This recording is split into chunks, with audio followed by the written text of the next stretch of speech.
It's been 2 weeks since my initial post, which was intended to be my only contribution to social media. But tonight, I learned that another good doctor, friend, and fellow spine surgeon quit due to physician degradation. So I owe an addendum in his honor. We need to find an answer to broken backs, broken doctors, and broken healthcare before it is too late. And we can, simply by slowing down, asking real questions, and giving real answers. We can escape from this cage together simply by telling the whole truth and sharing pure love. We have more in common than we think. Our potential to heal is boundless. Dear team, please refrain from calling physicians providers whenever possible. Nearly all physicians find this term degrading as it belittles the unique role, responsibility, risk, training, and sacrifice we bear in healthcare.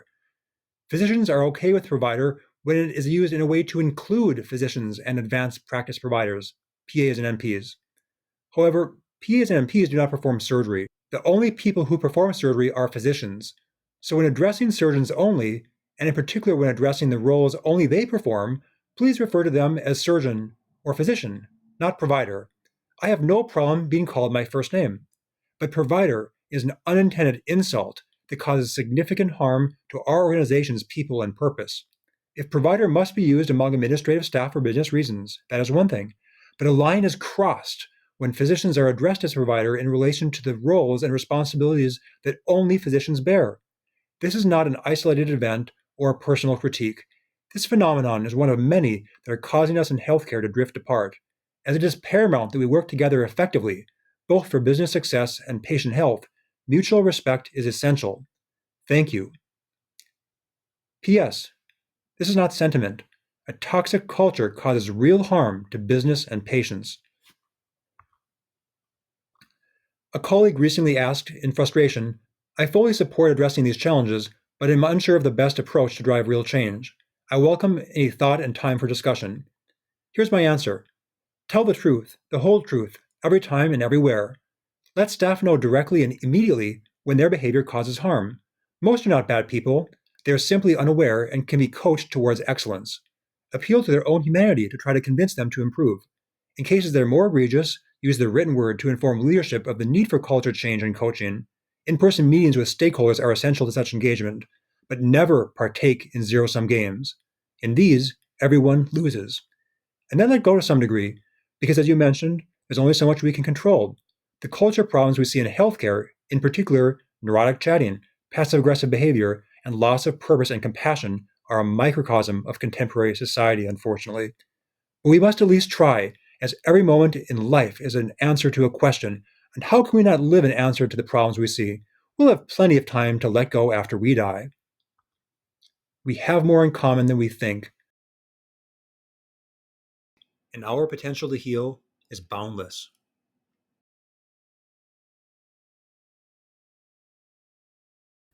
Tonight, a colleague asked me, why does an average day in US healthcare make me want to go home and drink?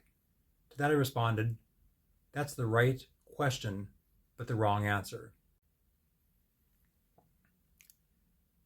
To the extent that freedom is possible, it exists neither in the general nor the particular, but rather in an always evolving reflective equilibrium between the two. Situating ourselves in such a state liberates us from the arbitrary whims and circumstance of our existence and brings us closer to pure good and true experience, giving the latter a human face in which we can inhabit, though never fully see or own. Paradoxically, by acknowledging the limits of our existence, including the likelihood that free will is impossible, we find that our possibilities, while constrained in degree, are boundless in number. We can find ourselves by losing ourselves, and can laugh at the absurdity of it all. You don't need alcohol to laugh. Just ask the right questions and give honest answers. Are you real? Is your doctor? I know a doctor who is a member of a club that used to exclude Jews and blacks, and now only excludes those who don't exude bourgeois vices and narcissistic trappings. Why would you want to be part of such a club? Join me and belong to only one club, Team Humanity. The uniforms we wear, viewpoints we hold, and identities we bear enable our participation. They don't replace it. As such, the particular aspects of our individual existences ought to unite rather than divide us. They are nearly as arbitrary as the transient whims we feel and circumstances we face, and thus have little moral worth. Include everyone, exclude no one. Let the light shine on what really matters, an always evolving and reflective equilibrium between now is and tomorrow ought, vigorously but respectfully debated within and amongst ourselves to make the world a better place, to emancipate our world and ourselves from suffering. Anything less is slavery. Are you real? Make sure your doctor is. In particular, ensure they have sound morals before they cut you open. It is essential that you confirm that they are doing this to serve you rather than themselves. Sometimes you can avoid having surgery altogether simply by watching what you eat and eliminating nicotine from your life. Why aren't all doctors real and just tell the whole truth? Watch my long format video to learn why.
Ask your doctor, why am I being screwed in our society, and do you really need to screw me more?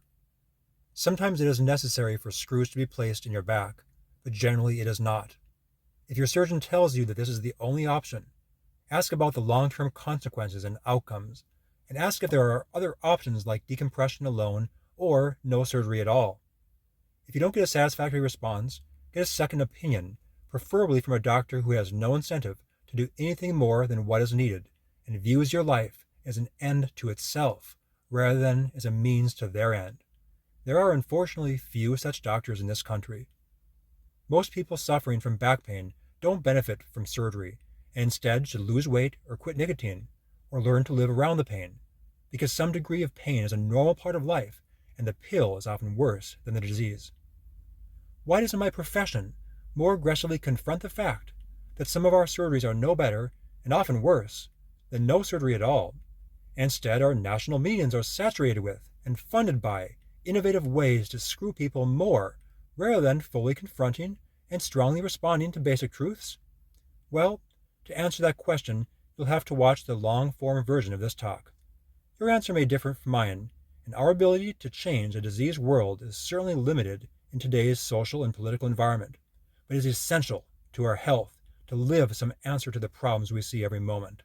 Every moment is an opportunity to emancipate human beings from suffering of all kinds, and that means confronting thin, pathologic conceptions of freedom, respect, success, and happiness, wherever they are, even in healthcare, that prioritize Dopa-Money over life and are the root cause of most suffering. This morning I posted a video on the existential crisis in American healthcare. I then helped 2 patients with appropriate spine surgery. I saved 1 patient from quadriplegia and helped another with intense nerve pain. I just finished running 8 miles, which I do every day. I've lost 20 pounds in 2 months. I'm healthier in mind, body, and soul at age 42 than I was at age 22. But a user just posted a belittling comment, criticizing the way I speak, comparing me to a robot. I am a little different, and that's a good thing. That makes me human. Here's proof that I'm real, and here's hope that you too can be different from the vanilla poison fed to us. You can respond constructively to adversity. This reviewer said, "These robots are getting really good. This one, me, is almost like a real human." Your comment objectifies and belittles a real human being. It is both the antithesis of the message of this channel and also an illustration of the necessity of it. We live in a dehumanizing society, and we are all afflicted by Dopa-Money. Hateful words like yours are simply a withdrawal phenomenon to Dopa-Money. When garbage isn't going in, it is going out. You are not alone. This disease is everywhere. I could call you out as a perpetrator or slap back at you, but to stop the cycle and heal everyone, as a doctor and as a human, I must inform you that you are also a victim. The answer to this pervasive societal disease is to reclaim our shared humanity. This starts with respecting the humanity of those who differ from us. Before you judge me, understand me. I was a gay kid who grew up in a rural conservative environment, and the resulting self-hatred caused emotional deprivation that forever tainted my life. I directed my energies into school, and I made it into Harvard. I became interested in medicine as a career, but I was touched by Michael Sandel's philosophy course Justice, available on YouTube, a must-see, which was the impetus for this channel.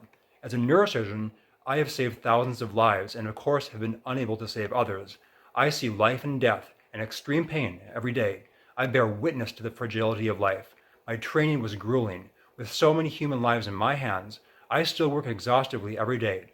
All of these factors influence me, including my demeanor while in a white coat that you judge as like a robot. Of course, when out of my white coat, I have a lot of other demeanors. Just ask my husband. Think before you speak. Love your neighbor. Today could be your last day alive. The only life we have is this moment. Make everything you do and everything you speak worthy of your life. You are real. And by the way, these are real too. There's Lucy and Ethel and Agatha. Agatha, too. Take care of yourselves and each other. Bean counters in healthcare are struggling to get the balance right. Here is a diagnosis and a prescription. Technology and commodification create human complications. More is the problem, not the solution. Existential problems require heightened empathy, love, and wisdom, truth.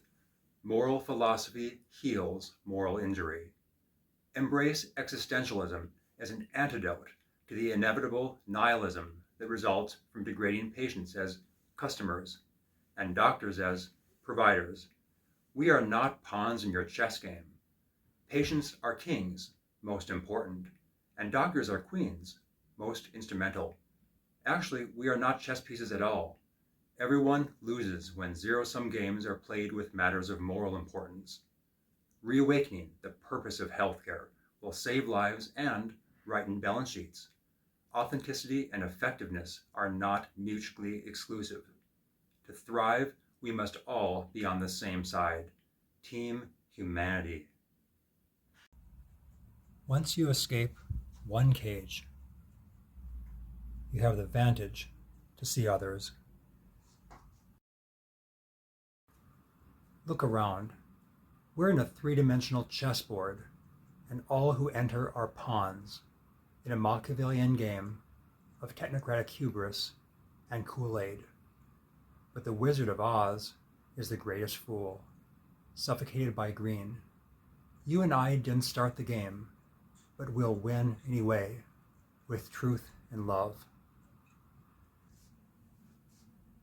But once the game started, you need to choose a team. Which team do you belong to?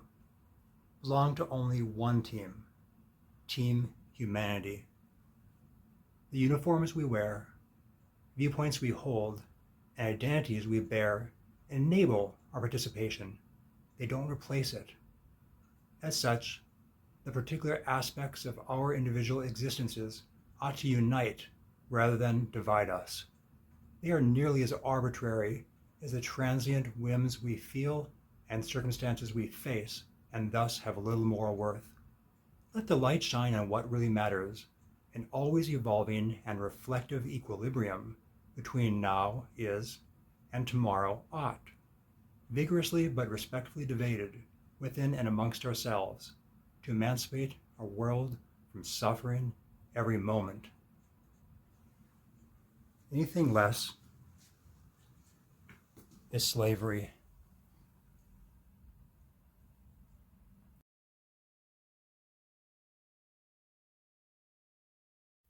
The only way to see real light is to see darkness. But once you see real darkness, you learn that's all there is. And so the only way to see light is to be it.